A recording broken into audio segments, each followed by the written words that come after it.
मैं आप लोगों के सामने एक कहानी लेके आया हूँ जिसमें एक पास्टर होते हैं। तो उनका बेटा बहुत बीमार होता है, बहुत ज़्यादा ग्रसित होता है रोग से। तो वो दुआ करते हैं कि हे मेरे परमेश्वर, मेरे बेटे को स्वस्थ कर, मेरे बेटे को चंगा कर। वो हर बार प्रतिदिन सुबह शाम परमेश्वर को बोलते हैं कि परमेश्वर मेरे बेटे को स्वस्थ कर, चंगा कर। लेकिन उनका बेटा स्वस्थ नहीं होता। अंत में क्या होता है, 15 दिन 20 दिन हो जाते हैं, उनका बेटा आखिर में उसकी डेथ हो जाती है। तो उसके बाद परमेश्वर को दोष देने लगते हैं कि हे परमेश्वर, मैं तेरे नाम से बहुत से तेरा प्रचार करा, मैंने ये करा, मैंने ये करा, लेकिन तूने मेरी प्रार्थना को उत्तर नहीं दिया। तूने मेरी प्रार्थना को उत्तर दे के मेरे बेटे को चंगा नहीं किया, तूने मेरे बेटे को स्वस्थ नहीं किया, और तू मेरी प्रार्थना को नहीं सुनता, तू मेरी प्रार्थना को उत्तर नहीं देता। लेकिन आज मैं उन जैसे को लिए, उन सब लोगों के लिए एक वचन लेकर आया हूँ, जहाँ पे इसमें बाइबल में लिखा हुआ है।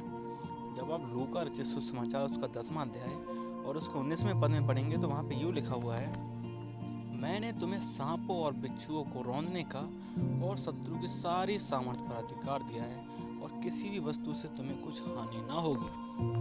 परमेश्वर का वचन यहाँ पे साफ साफ कहता है कि मैंने तुम्हें सांपों को और बिच्छू को रौंदने का अधिकार दिया है और शत्रु की सारी सेना पर अधिकार दिया है। परमेश्वर ने वो हमको अधिकार दिया है। अगर हम अधिकार से कहते हैं हे बीमारी यीशु मसीह के सामर्थ्य नाम से निकल जा, वो तुम्हारा कहना मान लेती, क्योंकि वो तुम्हारे अंदर जो वर्ड हैं वो परमेश्वर ने डाले हैं। तुम्हारे अंदर जो हमारे वर्ड आते हैं, मुंह से निकलते हैं, उन वर्डों में सामर्थ है। वो सामर्थ हमारे प्रभु यीशु मसीह के द्वारा वो सामर्थ आती है। अगर हम अधिकार से बोलते कि हे बीमारी, हे बुखार, या हे जो भी कैंसर, कोई सी बीमारी यीशु मसीह के सामर्थ नाम से निकल जा, तो वो निकल जाती है, क्योंकि वो अधिकार प्रभु यीशु मसीह ने हमको दे के रखा है। अगर हम अभी भी गिड़गिड़ाते हैं उसके सामर्थ, अभी उससे कहते हैं कि हे परमेश्वर मेरी प्रार्थना को सुन, गिड़गिड़ाते हैं, तो ये हमारी बेवकूफ़ी है, क्योंकि वो सारा अधिकार, वो सारी सामर्थ परमेश्वर ने हमको दे के रखी है। वो हमारी ज़ुबान में वो ताकत है कि हम दुष्ट पे, हम शैतान पे काबू कर सकते हैं। और जब आप शैतान का सामना करेंगे तो वो आपके सामने से भाग जाएगा।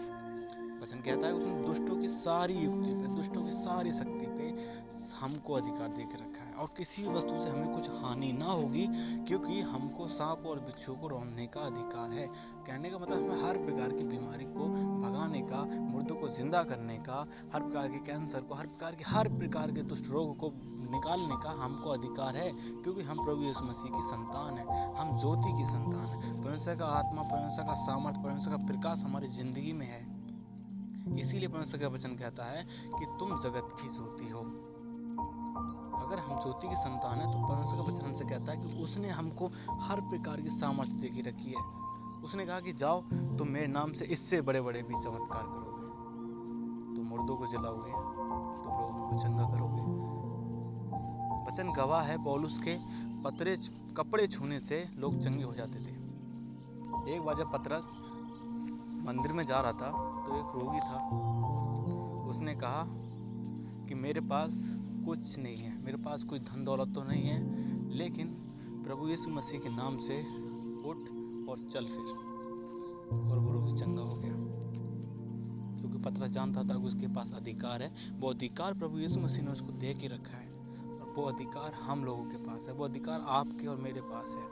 प्रभु यीशु मसीह के सामर्थ्य नाम से हर प्रकार के रोग को हम निकाल सकते हैं।